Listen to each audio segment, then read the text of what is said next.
കാലാവസ്ഥാ നിരീക്ഷണ രംഗത്ത് നിർണായകമായ മുന്നേറ്റത്തിന് വഴിയൊരുക്കുന്ന ഗവേഷണത്തിലൂടെ കൊച്ചിൻ സർവകലാശാലയിൽ നിന്ന് കമ്പ്യൂട്ടർ സയൻസിൽ PhD നേടി ബാസിൽ പി തമ്പി.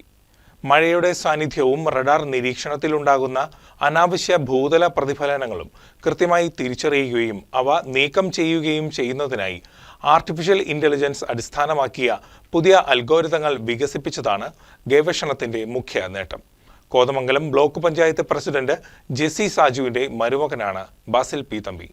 കമ്പ്യൂട്ടർ സയൻസിൽ കൊച്ചിൻ സർവകലാശാലയിൽ നിന്നും PhD നേടിയ Basil P Thampi Kadayiruppu Sreenarayana Gurukulam college of എഞ്ചിനീയറിംഗിലെ അസിസ്റ്റന്റ് പ്രൊഫസറാണ്. മഴയുടെ സാന്നിധ്യവും റഡാർ നിരീക്ഷണത്തിലുണ്ടാകുന്ന അനാവശ്യ ഭൂതല പ്രതിഫലനങ്ങളും കൃത്യമായി തിരിച്ചറിയുകയും അവ നീക്കം ചെയ്യുകയും ചെയ്യുന്നതിനായി ആർട്ടിഫിഷ്യൽ ഇന്റലിജൻസ് അടിസ്ഥാനമാക്കിയ പുതിയ അൽഗോരിതങ്ങൾ വികസിപ്പിച്ചതാണ് ഗവേഷണത്തിന്റെ മുഖ്യ നേട്ടം. ഇത് കാലാവസ്ഥാ പ്രവചനങ്ങളുടെ കൃത്യത വർദ്ധിപ്പിക്കാൻ സഹായകരമാകും. കൊച്ചിൻ സർവകലാശാലയിലെ കമ്പ്യൂട്ടർ ആപ്ലിക്കേഷൻസ് വിഭാഗത്തിൽ പ്രൊഫസർ ഡോക്ടർ MV ജൂഡിയുടെ മേൽനോട്ടത്തിലായിരുന്നു ഗവേഷണം. മഴുവന്നൂർ പാതിരിക്കാട്ട് PP തമ്പി ശോശക്കുട്ടി ദമ്പതികളുടെ മകനാണ് ബാസിൽ പി തമ്പി. ഭാര്യ പിണ്ടുപന പുന്നക്കൽ ആര്യ സാജു. കോതമംഗലം ബ്ലോക്ക് പഞ്ചായത്ത് പ്രസിഡന്റ് ജെസി സാജുവിന്റെ മരുമകനും കൂടിയാണ് Basil P Thampi. News desk KCV news.